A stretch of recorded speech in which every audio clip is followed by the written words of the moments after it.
कहते हैं कि हर आदमी के पीछे होते हैं कई चेहरे। एक ऐसा ही चेहरा उस आदमी का भी था और उस चेहरे के पीछे छिपे थे कई और चेहरे। एक पति का चेहरा, एक आशिक का चेहरा, एक कातिल का चेहरा और एक चेहरा आरटीआई सिपाही का। लेकिन इन सारे चेहरों के पीछे की असली कहानी शुरू हुई 1 मई 2014। एक ऐसा खेल जिसे सुनकर हर कोई चौंक जाएगा। वो एक आरटीआई एक्टिविस्ट, उसने सूचना के अधिकार का खूब इस्तेमाल किया।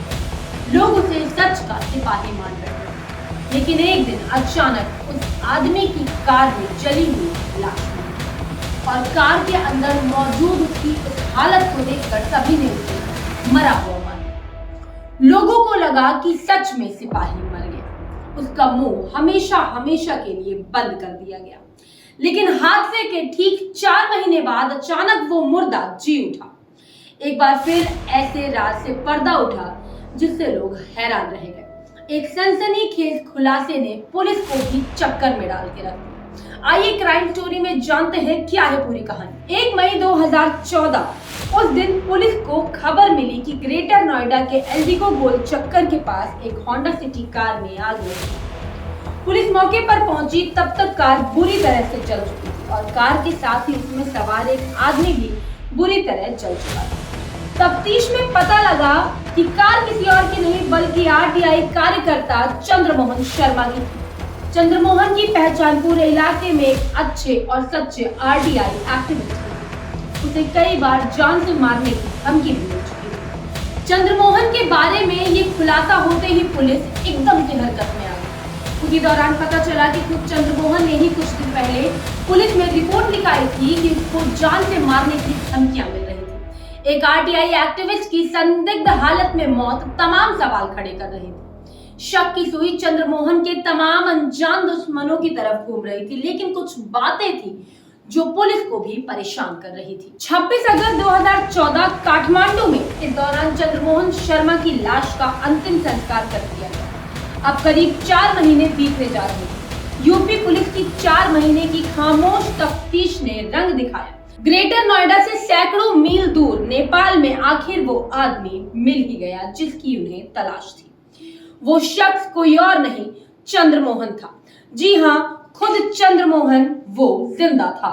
एक मुर्दा इंसान अब जिंदा सामने आया तो अचानक कई सवाल भी सामने आ गए। सबसे बड़ा सवाल तो यही था कि आखिर एक जिंदा आदमी क्यों नकली मौत मर रहा है। उसकी इस मौत के पीछे किसे फायदा होने वाला था और उससे भी अहम सवाल कि कार में जिसकी लाश मिली वो कौन था। इन सारे सवालों की जड़ में वही 1 मई का दिन था जिस रोज होंडा सिटी में कथित रूप से चंद्रमोहन की बेशिनायत लाश मिली। चंद्रमोहन शर्मा ग्रेटर नोएडा के अल्फा 2 सेक्टर के मकान नंबर F48 में अपनी पत्नी सविता शर्मा के साथ रहता था। हादसे के बाद सविता ने सीधे सीधे यही कहा था कि लाश उसके पति की ही है और ये हादसा नहीं, हत्या है। पुलिस अपना सिर खपा ही रही थी कि तभी एक और अजीब सी खबर मिली।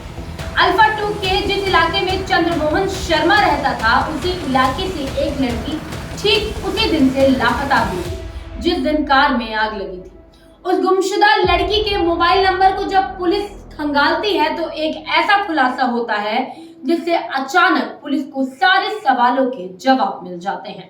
लड़की के मोबाइल का सिम कार्ड चंद्रमोहन के नाम पर रजिस्टर्ड था और वो लड़की चंद्रमोहन की माशूका थी। पुलिस फिर से चंद्रमोहन के इलाके की खाक छानती है। पता चलता है कि जिस रोज कार में आग लगी उसी दिन से चंद्रमोहन की प्रेमिका के साथ इलाके का एक भिखारी भी गायब था। अब कुछ कुछ कड़ियां जुड़ती नजर आ रही थी। इस बीच सर्विलांस की मदद से पुलिस को लड़की की लोकेशन का पता चला। वो लड़की नेपाल में थी और घर वालों से लगातार बात कर रही थी। पुलिस मोबाइल के सहारे नेपाल जा पहुंची जहां चंद्रमोहन जिंदा अपनी प्रेमिका के साथ पुलिस के सामने खड़ा था। वारदात के बाद चंद्रमोहन शर्मा सीधे नेपाल चला गया। बहुत मुमकिन है कि चंद्रमोहन का भेद इतनी जल्दी नहीं खुल पाता अगर उसकी गर्लफ्रेंड के मोबाइल फोन ने पुलिस को उसका पता न दिया। हालांकि चंद्रमोहन का सच सामने आने के बावजूद उसकी पत्नी का कहना था कि वो उसका पति नहीं है। वारदात के बाद चंद्रमोहन शर्मा सीधे नेपाल चला गया। बहुत मुमकिन है कि चंद्रमोहन का भेद खुलना इतना आसान नहीं था अगर उसकी गर्लफ्रेंड के मोबाइल फोन ने पुलिस को उसका पता लग गया। हालांकि चंद्रमोहन का सच सामने आने के बावजूद उसकी पत्नी का कहना है कि नेपाल में पकड़ा गया आदमी उसका पति नहीं बल्कि कोई और ही। पुलिस ने कार से मिली लाश का पोस्टमार्टम करवाया था। उस दौरान उसके दांत निकाल कर रख दिए गए ताकि डीएनए के जरिए मरने वाले की पहचान हो सके। ये मामला काफी दिनों तक चर्चा का विषय बना रहा।